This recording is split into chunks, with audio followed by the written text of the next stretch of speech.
İnsanlar ne zaman heykel yonmaq ehtiyacı hiss etdi? İnsan ilk heykeli Tanrı adına yonub. Yaşadığımız sivilizasiya böyük buzlaşma dövrünün əsəridir. Yaratdığımız hər şey, tanrılar, miflər, heykəllər, əfsanələr təbiətdə baş verən bu nəhəng dəyişikliyə münasibətimizdən törəyir. Məsələn, buzların əriməyə başlamasını insan Nuh tufanı ilə simvollaşdırıb və gələcək nəsillərə olması gözlənilən bir fəlakətin yerini xəbər verib.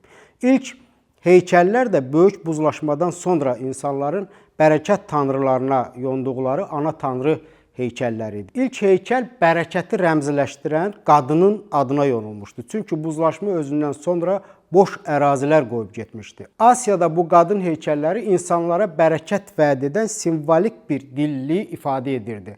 Hər mədəniyyətin özünü bu təbiət hadisəsinə münasibətini ifadə edən heykəlləri vardı. Qədim Misir heykəlləri məsələn ölülər dünyasının keşiyini çəkirdi. Yeraltı dünyasındakı həyatın varlığını qoruyurdu. Çünki yer üzündə yaşamağın mümkünsüzlüyü Misirliləri həyatın yer altına köçdüyünə inandırmışdı.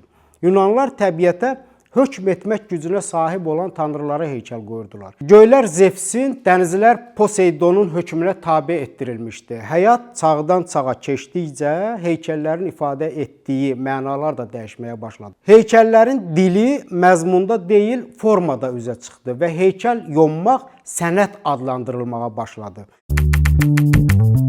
Renesansa qədər heykəltaraş xalqın istək və düşüncəsinə uyğun heykəllər yonan, yoğuran bir ustadır. Renesans dövründə isə heykəllə öz fikrini ifadə edən sənət adamı adını aldı. Renesans dövründə heykəl təbiətlə vidalaşdı, cəmiyyət həyatına daxil oldu.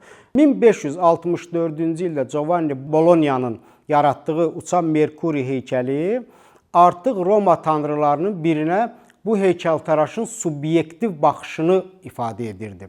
Artıq heykəldə danışan dil sənətkarın dili idi. Modern çağda heykəl artıq sənətkarı da ifadə etməkdən azad edildi.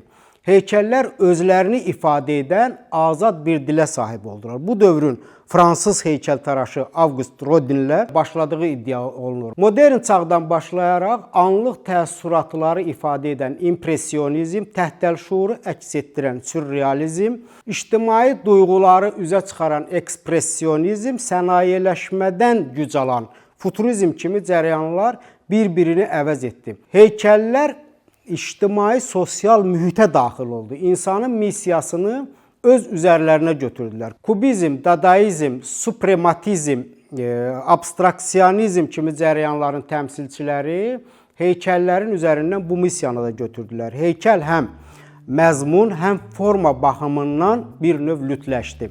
Heykəl ona baxan adamın düşüncəsində nə idisə o idi.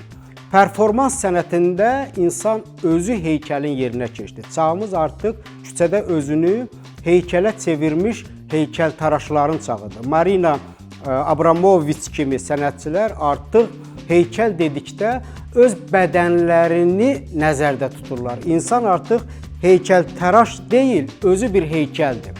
Həm də bədəni olan, dili olmayan bir heykəl.